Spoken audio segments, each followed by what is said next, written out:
So, thanks for gathering. The Multnomah County District Attorney's Office is announcing the arrest and prosecution of 2 members of a burglary ring that investigators believe includes 10 or more people and has preyed upon more than 100 businesses in the greater Portland area. Portland police are continuing to investigate the ring with the goal of identifying anyone and everyone involved and to hold them accountable. And if there are folks out there who believe that they've been victims, police would love to hear from you. According to the probable cause affidavit, video surveillance shows that the burglaries committed by an organized crime ring and targeted restaurants, bars, lounges, and other commercial spaces in Multnomah County. A grand jury has indicted Courtney Savannah Carlisle, 27 years old, on 35 charges, including burglary in the first degree, which is a Class A felony, criminal mischief in the first degree, which is a Class C felony, and theft in the second degree, which is a Class A misdemeanor. The grand jury has also indicted Joshua Patrick Lucero, 33 years old, on 50 charges, including burglary in the first degree, aggravated theft in the first degree, and criminal mischief in the first degree. Class A felonies, by the way, are the most serious. Each can result in a prison term of up to 20 years and a fine of up to $375,000 or both. We have a great lineup of speakers for you, and you're going to hear from all of them. And I'll ask you each to introduce yourselves and then maybe spell your name, say your name and spell it, and then off we go. And then we'll also have Q&A after their prepared statements. And then finally, if you want to pull somebody off to the side afterwards for a one-on-one, you can certainly do that. Okay? We're going to start with Multnomah County District Attorney Nathan Vasquez. Well, good morning. My name is Nathan Vasquez. My last name is spelled V as in Victor, A-S-Q-U-E-Z. I am the District Attorney for Multnomah County. And I'm here today to talk about these indictments and to say that, quite frankly, this is one of the largest burglary rings that I've seen in my over 2 decades of time as a prosecutor. And I'll tell you, the fact that we're talking about nearly 100 businesses is absolutely infuriating. We live in an amazing community, but this is wholly unacceptable. Our businesses need to feel like they can come and contribute and be a part of our community, make these investments, and feel like they don't have to worry about each day when they come in, are their windows smashed, are their products stolen, are their supplies gone. So this today is a true show of the cooperation between our local law enforcement, with Portland Police Bureau, with the District Attorney's Office, and how we are going to actively and diligently every day go after this. This is unacceptable behavior in our community, and what I want to say very directly is that to those that would prey upon our businesses, to those that are going to prey upon the employees in our fine city, we're coming after you. I'm going to hold you accountable, and this is not going to be tolerated in our community.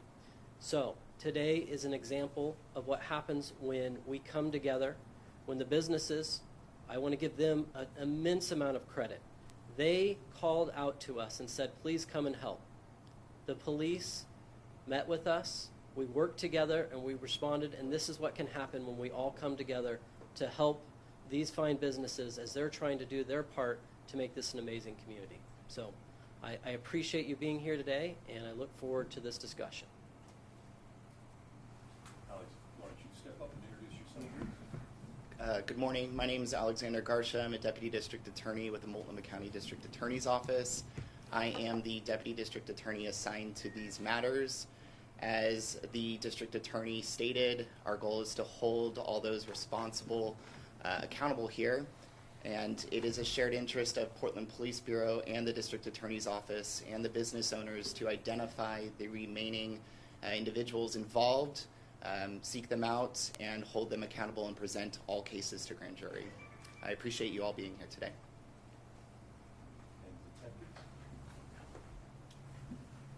My name is Consider Vosu, V as in Victor, OSU. I'm the acting detective for property crimes at East Precinct in the Neighborhood Response Team Office. I'd like to thank all parties involved for their patience in this matter. It's been a prolonged and complex investigation. The collaboration between the District Attorney's Office and businesses, the victims, has been fantastic. These crimes, there are scores of businesses that have been affected, tens of thousands of dollars. The suspects, the arrestees in these cases, have used these funds that they've stolen to fund their lifestyle of travel, of fine dining, of moteling. This is unacceptable, and I'm glad that we're able to hold them accountable for this. And we'll have a couple of business owners talk to you now. Ezekiel, would you like to come up and make a statement on the impact this has had on your business and your frustrations? Okay, I'll try. And say your name and spell it.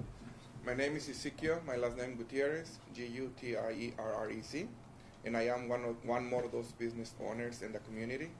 They came here and hoping to do a business, support the community, invest our funds in this area.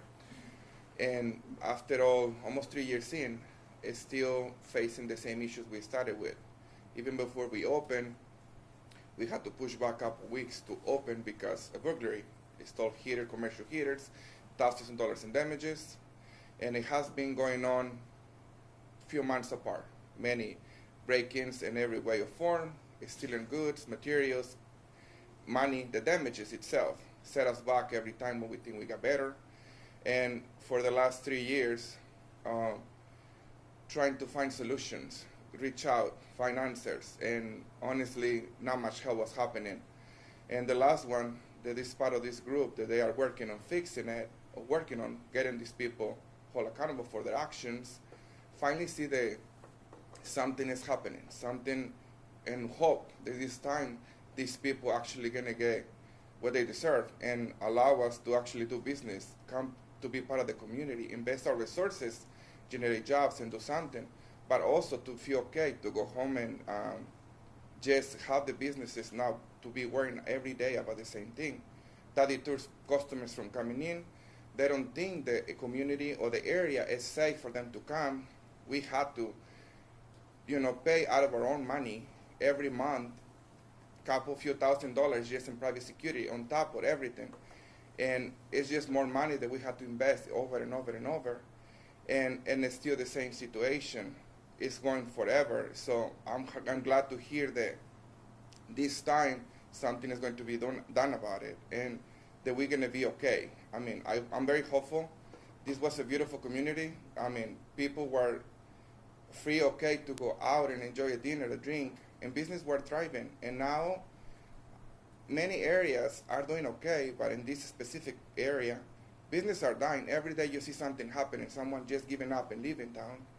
And we invest so much money and resources in this area, time, effort, and all the headaches we have along the way. So I want to hear, I want to see the change, I'm glad that District Attorney Vasquez is working on it. And I mean, at this point, I have hope. I have hope that this time, I never see this community getting together like this and trying to make a change. So that's what I'm looking for. And that's it. Thank you. And the restaurant is Mi Cava and Cochina. It's on 97th in Southeast Washington. Is that correct? Yes, that's correct. Yeah.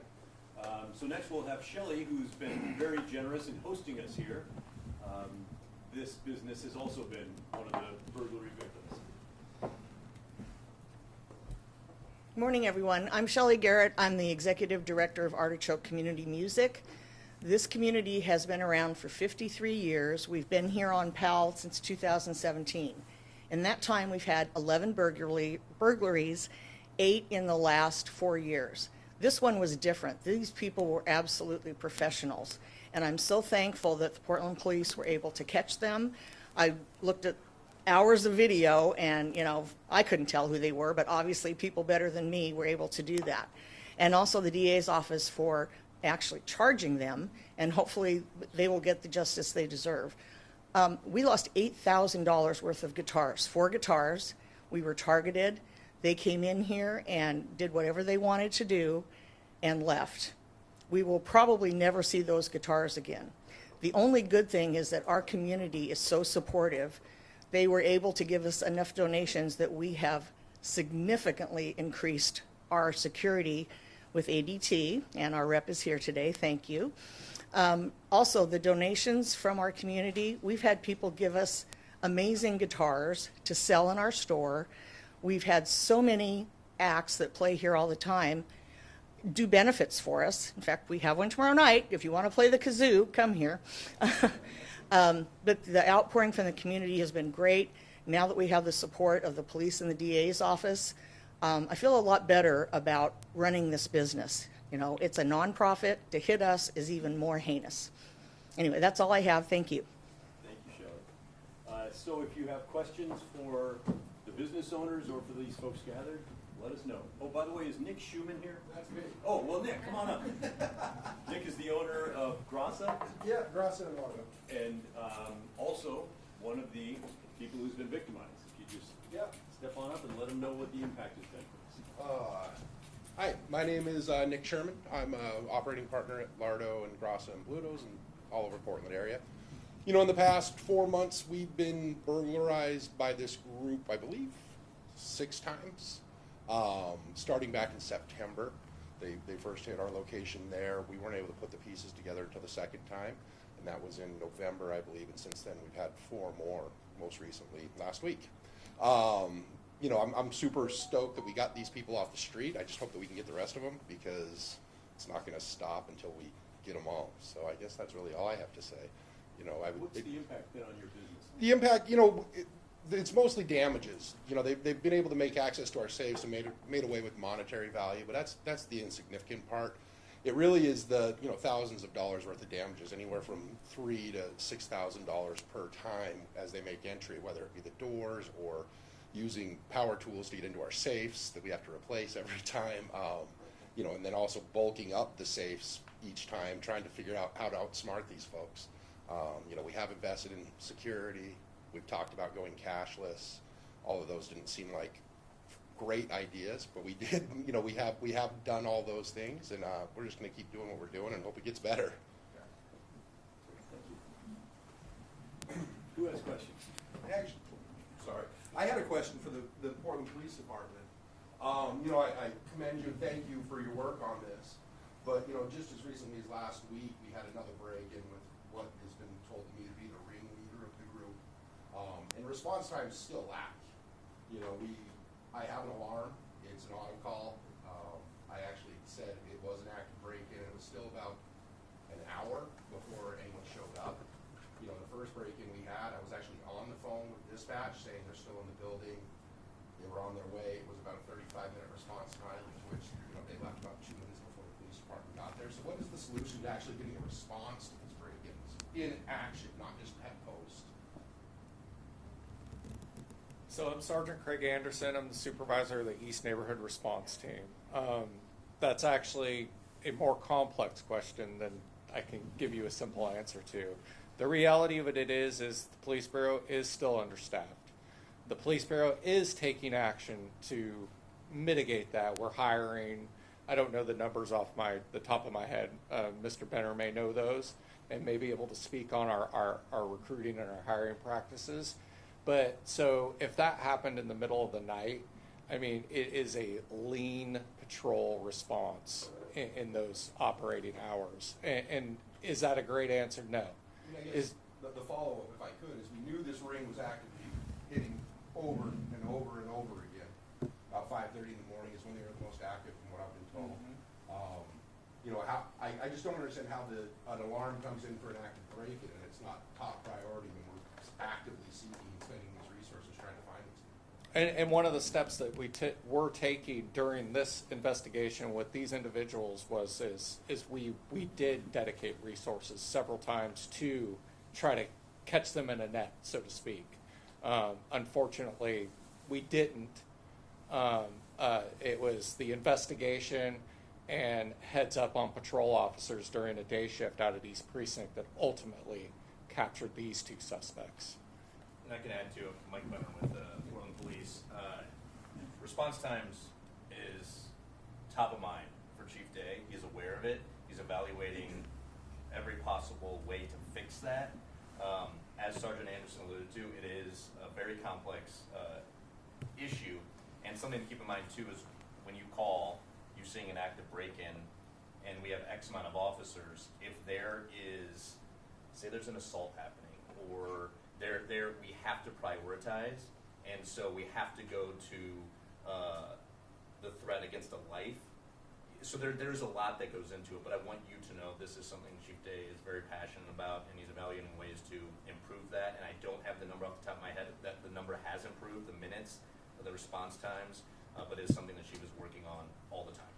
And we appreciate that question. And I would echo what Mr. Benner says, that I know that is a priority for the chief of police. He recognizes that as something that should improve. The community deserves better, and hopefully at some point we can get the staffing and the mechanism in place to improve on that. I have a question also for police. Beyond the staffing challenges you just mentioned, what other challenges did you face? Why did it take 100 businesses being hit to put this together?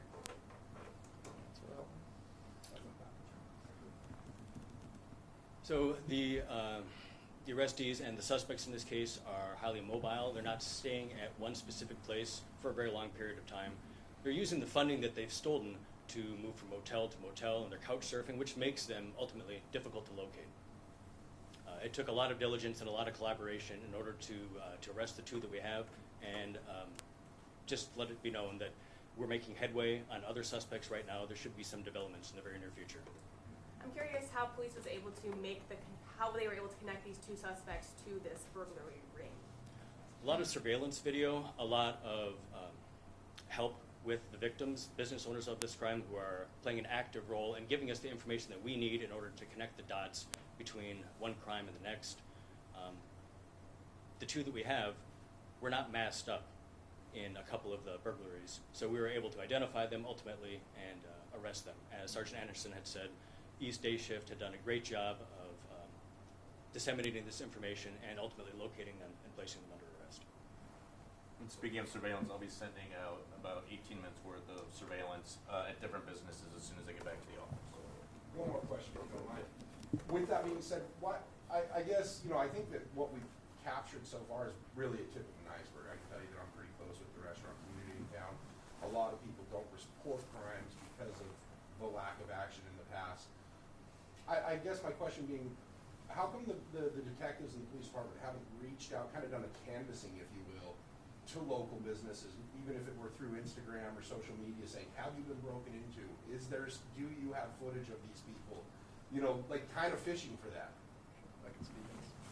Hi, I'm Officer Walker. I'm one of the investigators on this. I had done that quite a few times. I don't know, there might have been a few I missed, but one of the strategies I used was going into running every single restaurant that I could find, looking at their history and reviewing burglaries that I thought were related.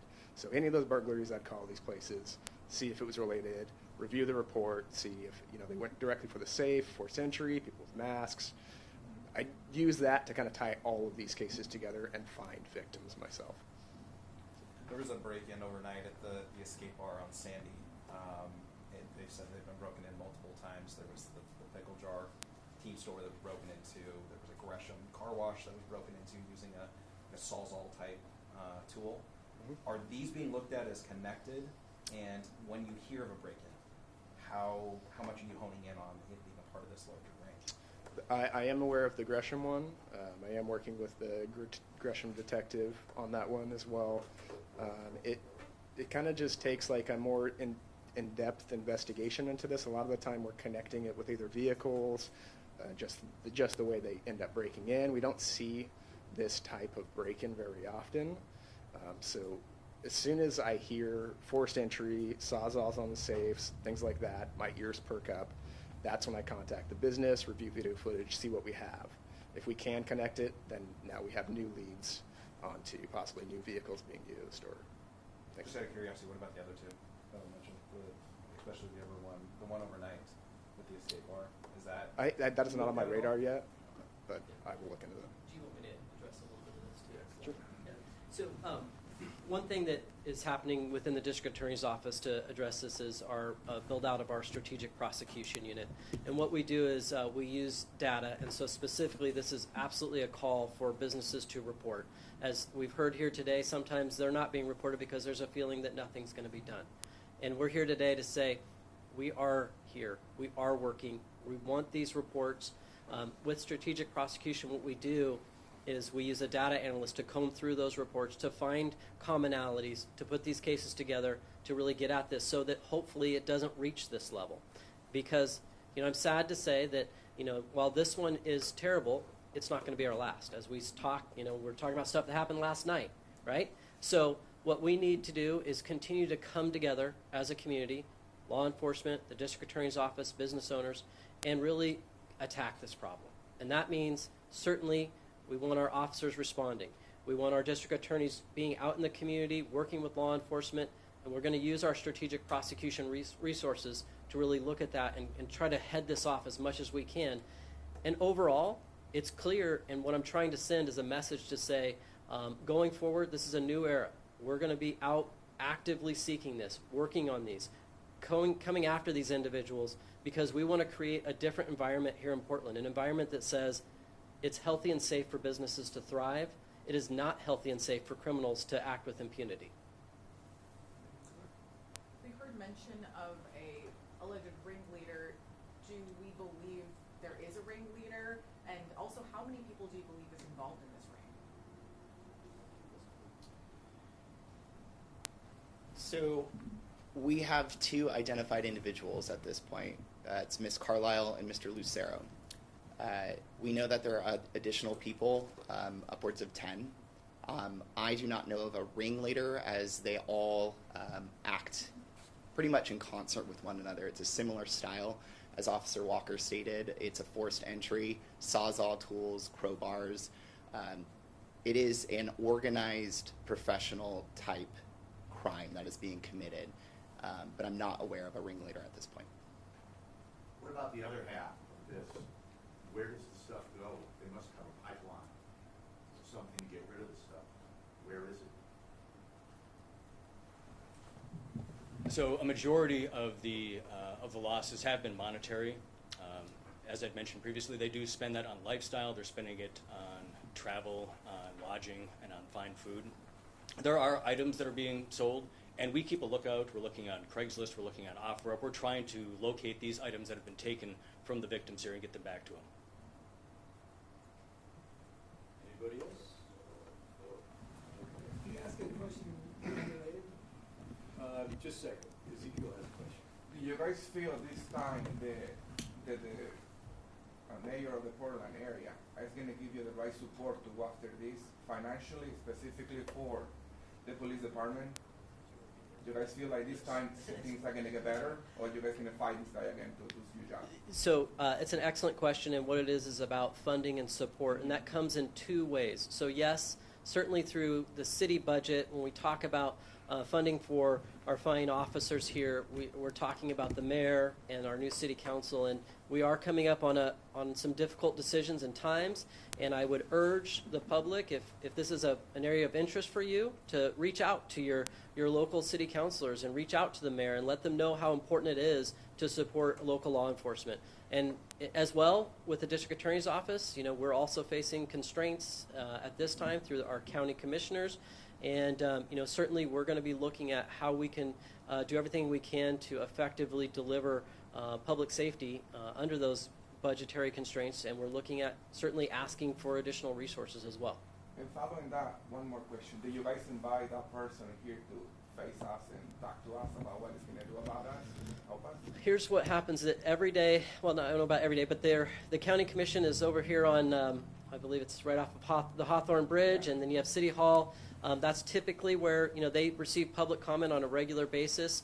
There will be opportunities where we could potentially invite them to be a part of this discussion as well. Definitely, it will be very important for us to know what's happening. Yeah. Of course.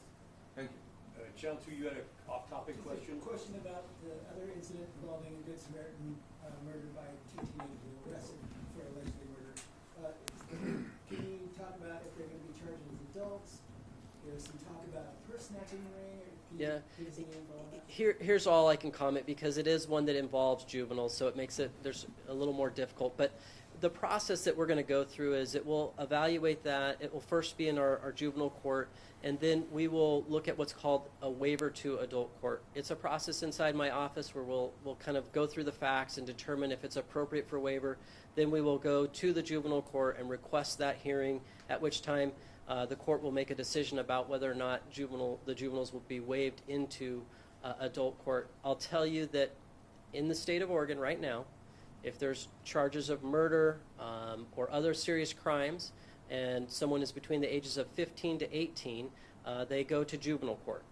And right now, since that law changed, and it's been several years, we've only had 2 cases in the entire state of Oregon that I'm aware of that have been waived up into adult court. So it's extremely difficult.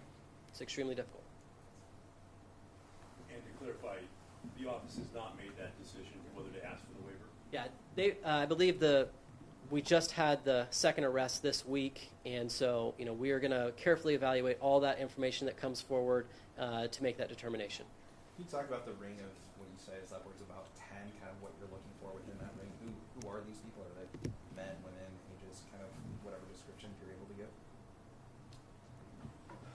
So this is an ongoing investigation right now, and I'm not really able to divulge any further details on the other ring members. But again, there will be announcements in the very near future on developments on the case.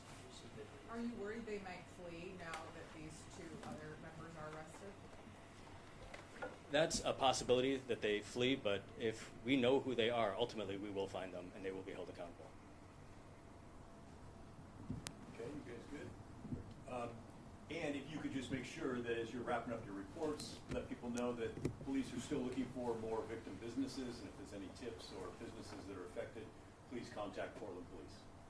Is there a direct contact for that? Because oftentimes, again, as a small business owner, contacting Portland Police hasn't been the most thorough thing. Is there a direct for this case? I did not keep it. Nick, you can just reach out. I just don't want to keep bothering you. No. Okay, thanks everybody. Appreciate it. Thank you.